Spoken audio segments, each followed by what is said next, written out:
नमस्कार।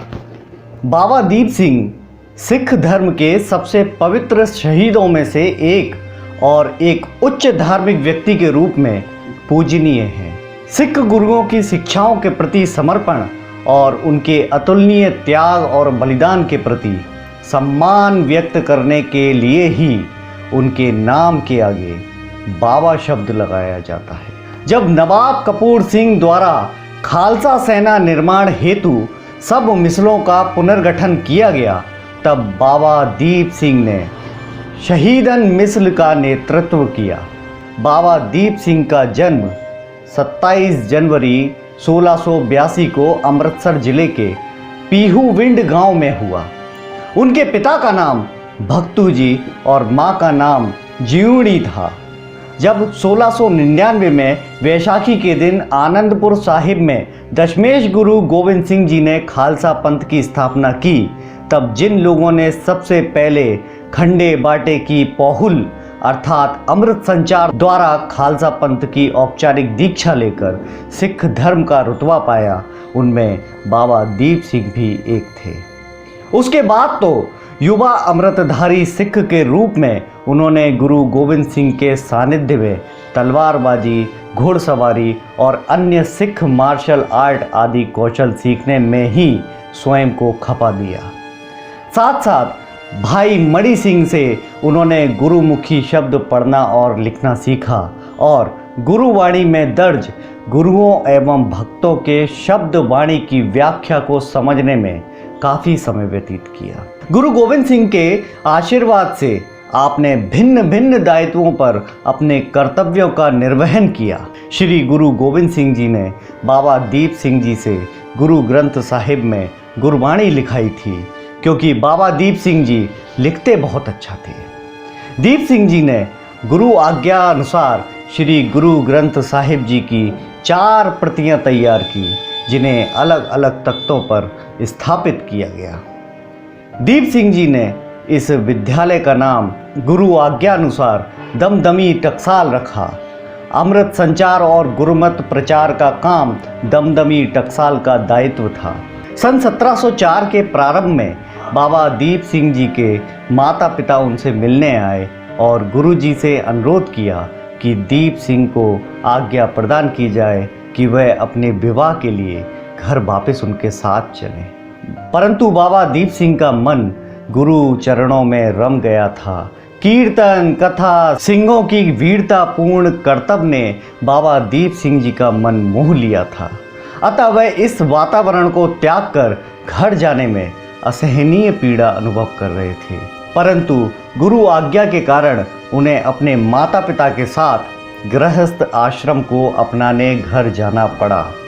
कुछ दिनों बाद जब दीप सिंह जी का आनंद कारज संपन्न हुआ, तभी उन्हें समाचार प्राप्त हुआ कि गुरुदेव ने मुगलों से भयंकर युद्ध करते हुए श्री आनंदपुर साहिब जी त्याग दिया है।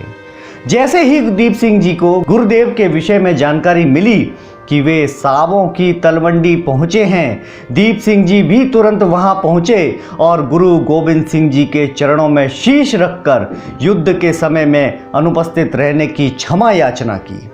गुरु गोविंद सिंह जी ने दीप सिंह जी को अपने सीने से लगाकर कहा कि कोई बात नहीं, तुम्हारे योग्य और बहुत से कार्य हैं जो तुमको भविष्य में पूर्ण करने हैं। सन 1709 में उन्होंने बाबा बंदा सिंह बहादुर के साथ मिलकर सरहिंद और साधोरा को मुगलों के अत्याचार से मुक्ति दिलवाने में महत्वपूर्ण भूमिका निभाई।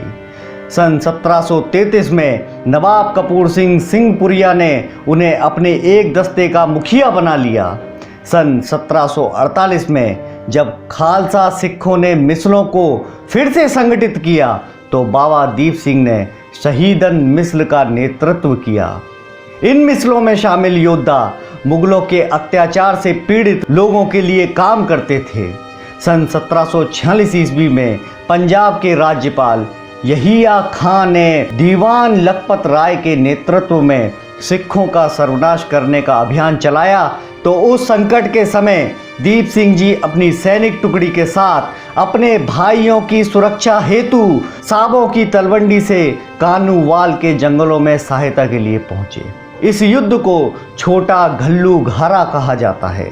सन 1756 ईस्वी में जब अहमद शाह अब्दाली ने भारत पर चौथा आक्रमण किया तो उसने बहुत से भारतीय नगरों को लूटा तथा बहुत सी भारतीय नारियों को दासी बनाकर काबुल लौट रहा था।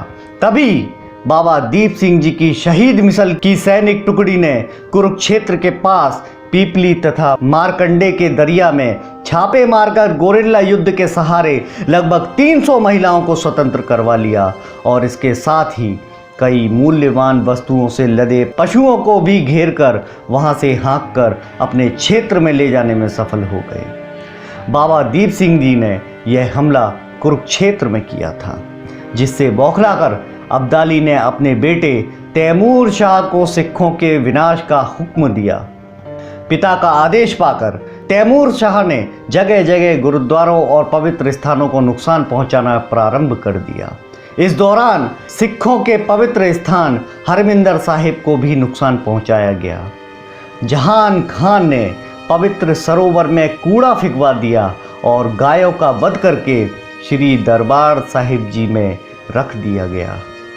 उसने कई भवनों को भी ध्वस्त कर दिया और चारों तरफ टहरे बैठा दिए।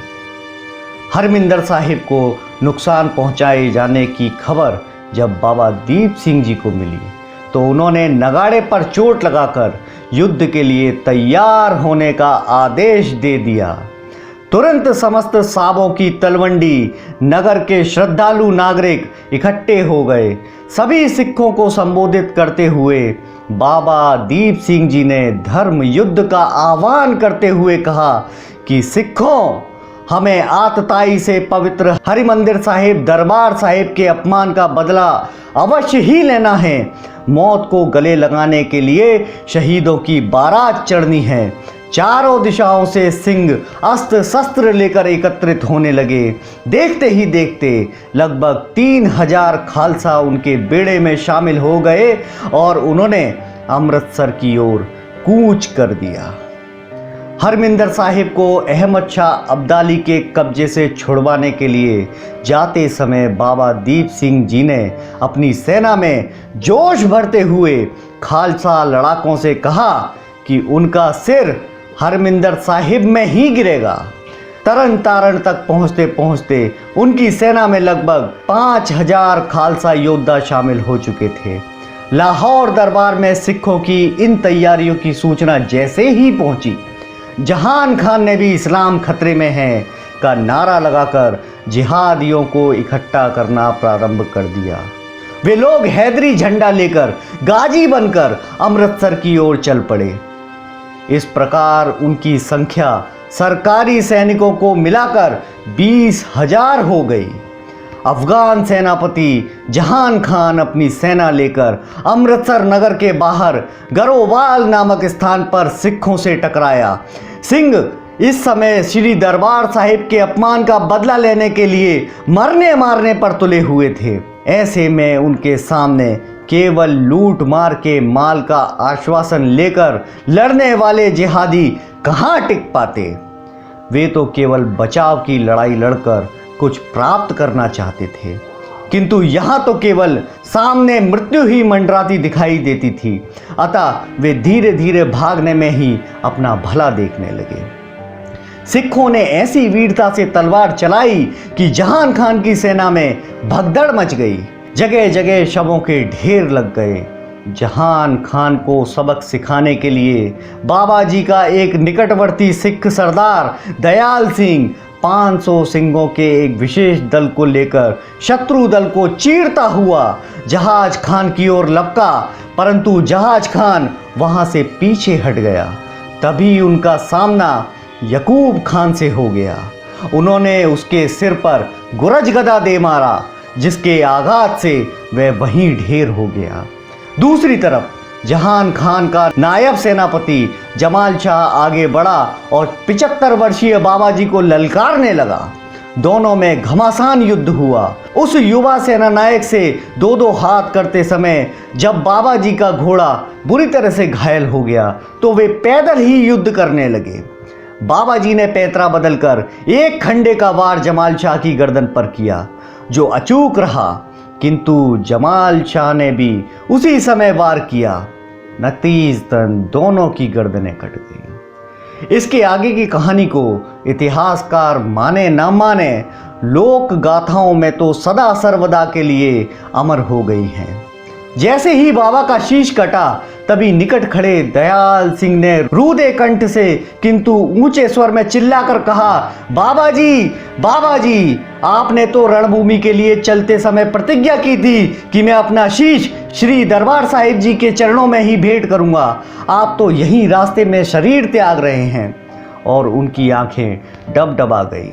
लेकिन जैसे ही ये शब्द मृत बाबा दीप सिंह जी के कानों में गूंजे, चमत्कार हो गया। वे उसी क्षण खड़े हुए और उन्होंने आत्मबल से पुनः अपना खंडा और कटा हुआ सिर उठा लिया। बाबा दीप सिंह जी की एक हथेली पर उनका सिर रखा था तथा दूसरे में खंडा। जब शत्रु पक्ष के सिपाहियों ने यह नजारा देखा तो वे भयभीत होकर अली अली तौबा तौबा चिल्लाते हुए रण क्षेत्र से भागने लगे। वे कह रहे थे कि हमने जीवित लोगों को तो लड़ते हुए देखा है, परंतु सिख तो मरकर भी लड़ते हैं। हम जीवित से तो लड़ सकते हैं, मृत से कैसे लड़ेंगे। इस अद्भुत आत्मबल के कौतुक को देखकर सिखों का मनोबल भी आसमान से बातें करने लगा और वे दूने जोश से शत्रु सेना पर टूट पड़े। 15,000 से ज्यादा जानें गंवाकर शत्रु सेना मैदान से भाग गई। इस युद्ध में सिखों की जीत हुई।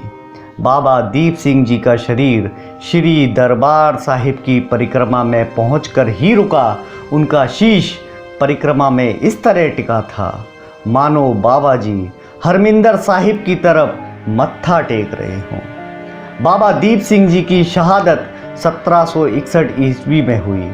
जिस जगह बाबा ने अपना शीश रखा और अपने प्राण त्यागे, उस जगह को शहीद पुंगा कहा जाने लगा। नमस्कार।